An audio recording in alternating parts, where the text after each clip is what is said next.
ඔහුගේ මේ නික්ම යාම බොහෝ දෙනෙක්ගේ හදවත් කම්පා කරන සිදුවීමක් බවට පත් වුණා. ප්‍රවීණ කලාකරුවන් රැසක්ම අද ඔහුගේ නික්ම යාම නිසා කම්පණයට පත් වෙලා. 90 දශකයේදී කාගෙත් ආකර්ෂණය දිනාගත් ජනප්‍රිය රංගන ශිල්පියෙක් වන රාජිත රොද්රිගෝ මහතා ජීවන ගමනට සමුදී තිබෙනවා. සෝනියා දිසාගේ සහ සුනිල් ටී ප්‍රනාන්දුගේ හඳුන්වා දීමක් මත ඔහු සිනමා ලෝවට පිවිසියේ මමයි රජා චිත්‍රපටයේ සුළු චරිතයකින් රංගනයට එක්වෙමින්. මෙම චිත්‍රපටයේදී විජය කුමාරතුංග සමග ඇති වූ හඳුනා ගැනීම මත සමාව චිත්‍රපටයටද ඔහු තේරීපත් වී තිබුණද විජය කුමාරතුංගගේ හදිසි මරණය හේතුවෙන් එම නිර්මාණය අතරමඟ නතර වුණා.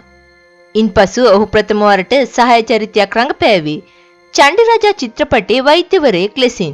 සුරනිමල, සිංහයන්ගෙත් සිංහයා, ලොකුදුව, සක්විති රජ, මේ මගේ වාරේ, ලස්සනයි බලන්න සහ වාසනාව වේවා ඇතුළු චිත්‍රපට කිහිපයකටම ඔහු සිය රංගන දායකත්වය ලබා දී තිබෙනවා.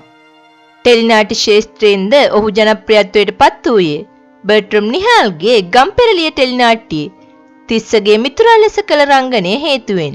ඊට අමතරව සීමා වේදිකා නාට්‍යයේ රංගනය කළ අවස්ථාවේදී සඳුන් විජේසිරිගේ මැදිහත් වීමෙන් ටිකිරි නිලමේ ටෙලිනාට්‍යයේ ප්‍රධාන චරිතය රඟපෑමටද ඔහුට අවස්ථාව හිමි වුණා. එසේම මෑත කාලය තුලදී ගිනි අවි සහ ගිනි කෙලි දෙක, මේක පුදුම කතාවක්, ශ්‍රී සිද්ධ, ලොක්ඩවුන් ආදී නිර්මාණ හරහත් මොහු ප්‍රේක්ෂකයෝ අතරට සමීප වීමට සමත් වුණා.